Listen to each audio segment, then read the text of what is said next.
Vous avez tenu ce matin une conférence de presse et vous avez commencé par évoquer certaines rumeurs, certains écrits qu'on a pu lire dans la presse, s'agissant des futures élections municipales.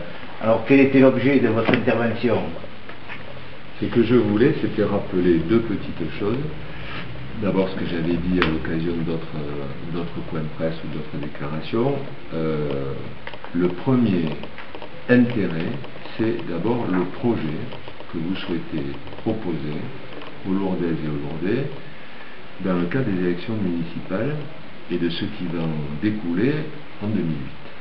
Pour moi, c'est d'abord le projet et l'adhésion à ce projet par une équipe qui importe d'abord.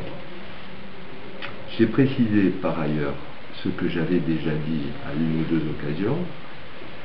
Premièrement, que l'équipe sera profondément renouvelée, que deuxièmement, je me refuse par nature à distribuer des rôles au moment où nous allons conduire une bataille, et une bataille politique difficile, que les adjoints et que les délégations en cours seront amenés à tourner.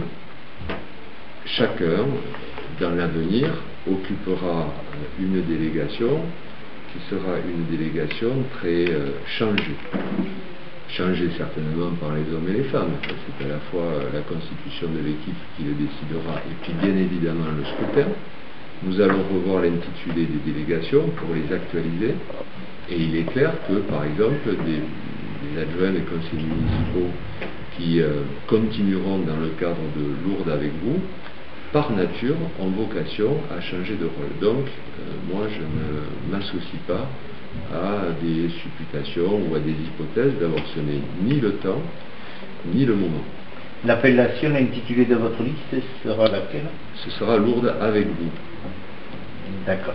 Vous avez tenu également à donner une précision sur l'absence de bureaux municipaux depuis quelques temps. Oui, j'ai lu et j'ai entendu que les bureaux municipaux, il n'y avait plus de bureaux municipaux. Alors je voulais simplement préciser deux ou trois petites choses. D'abord, le bureau municipal ici, au sein de la ville de Lourdes, n'a jamais eu qu'une existence formelle. Ce n'est pas une existence statutaire ou légale. Le centre de décision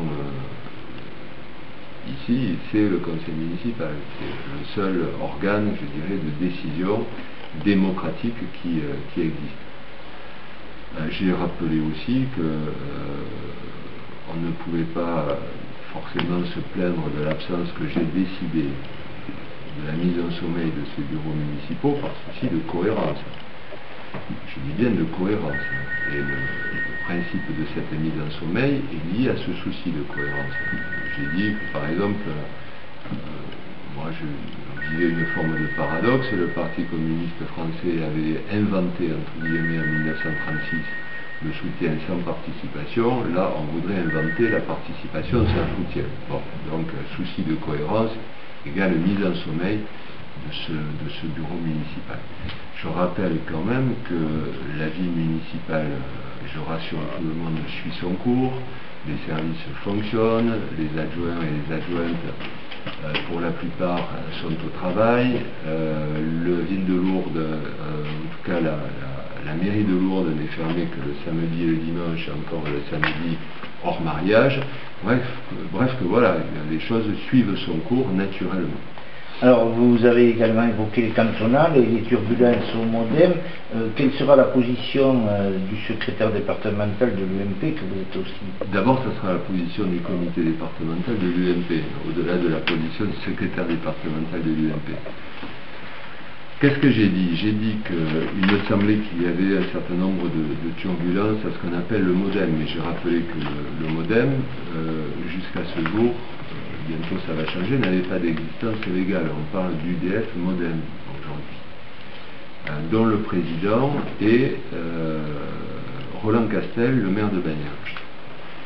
Je voulais rappeler quelques petites choses aussi. D'abord, que Roland Castel, c'est le digne successeur de Pierre Muller, lequel était notre ami. Je voulais rappeler aussi combien, bien ensemble, et depuis de fort longues années, nous avions eu des engagements et des combats communs, que nous partagions un certain nombre de choses, que j'ai voulu rappeler aussi, une espèce de philosophie du rapport aux autres, du rapport à la politique, des convictions européennes, et que cela, moi, je ne l'oublie pas. N'oublions pas cela, et avec José Marthe, et dans le cadre de l'entente républicaine à laquelle nous sommes particulièrement attachés, je voulais simplement rappeler notre soutien et notre amitié à Roland Castel. J'ai lu, d'autre part, un certain nombre de rapports de faits, et en particulier d'atteinte aux personnes de Laurent Bleuler et de Roland Castel à Lourdes. J'ai dit que je trouvais ça, et je le trouve stupide et choquant. Pourquoi? Parce que on est assez habitué à une forme d'attitude qui n'est en rien un comportement politique sain, qui vise à plutôt détruire que construire, à diviser plutôt qu'à unir, se référant parfois à des écrits qui me semblent pour le moins tendancieux, et j'ai dit antisocial, et je le maintiens, et qui permettent de masquer cette réalité derrière le visage affiché pour la circonstance du centrisme. Bon, je trouvais ça choquant. On revient à un dossier plus local, le lac de Lourdes, où c'est qu'on en est actuellement? Alors vous savez, on a choisi un architecte il y a déjà plusieurs mois, c'est Pierre Cassou. Pierre Cassou de l'avis de tous. Quand je dis de tous, c'est la commission majorité-minorité qui siège souvent sur cette question. Donc le travail de Pierre Cassou est un travail remarquable. Ce n'est bien évidemment pas un projet de permis de construire encore. C'est une esquisse, mais cette esquisse a été discutée. La commission s'est rendue sur place avec l'architecte, avec Pierre Cassou. Donc, de ce point de vue-là, les choses sont calées. Nous avons reçu un certain nombre de propositions d'exploitation de l'embarcadère depuis plusieurs mois, d'ailleurs, exactement 5. Sur lesquels la commission va être amenée à se prononcer, c'est-à-dire à se prononcer sur le choix de l'exploitant et du gestionnaire futur de l'embarcadère du lac de Lourdes. Ça sera fait dans les semaines qui viennent. Nous avons déjà examiné les candidatures, voir si elles correspondaient au cahier des charges. Mais maintenant, nous allons écouter chacune d'elles, ici même, au sein de cette commission, et puis cette commission mixte, on ira, fera son choix sur l'exploitation du lac de Lourdes. Ces candidats émanent de Lourdes? Oui, tous les candidats sont lourdés.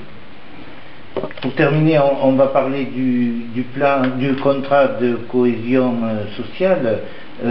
On a remarqué, ou on évoque des incivilités dans certains quartiers lourdais. Alors, quelle est votre position? Qu'avez-vous à dire à ce sujet?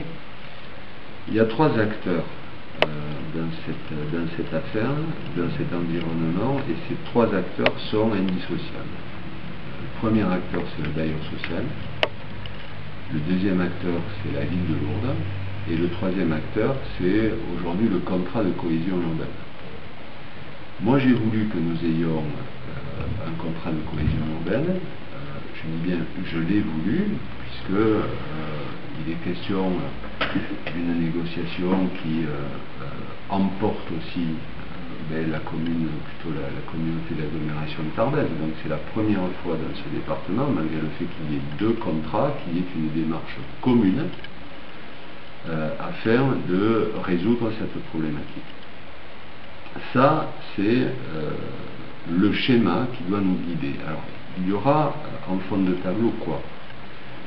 La réalité est que nous devons construire une société, et voire une société locale, une république municipale, où il fait mieux vivre. Mais le mieux vivre, ça ne se décrète pas. On part aussi de la base. La question aujourd'hui, c'est celle de la rénovation, réhabilitation, voire reconstruction et diffusion de l'habitat social. Je rappelle que Lourdes, en matière de critères, est bien placée. Nous avons plus de 23% de logements sociaux. Donc il s'agit aujourd'hui de passer à une autre étape, celle que j'appelle le mieux vivre, dans des quartiers réhabilités en particulier, où le travail sur les incivilités ne se décrète pas. Les incivilités, elles ont des raisons, je dirais, complètement diverses. Il y a aussi la question, le mieux vivre c'est aussi l'emploi, je dirais, c'est aussi l'environnement social qui est dérivé de cela. Donc c'est une chose complexe auquel nous nous attaquons et auquel nous voulons nous attaquer justement en créant les conditions. Et le CUCS est une des conditions à cela. Eh bien, je vous remercie. Merci beaucoup à vous.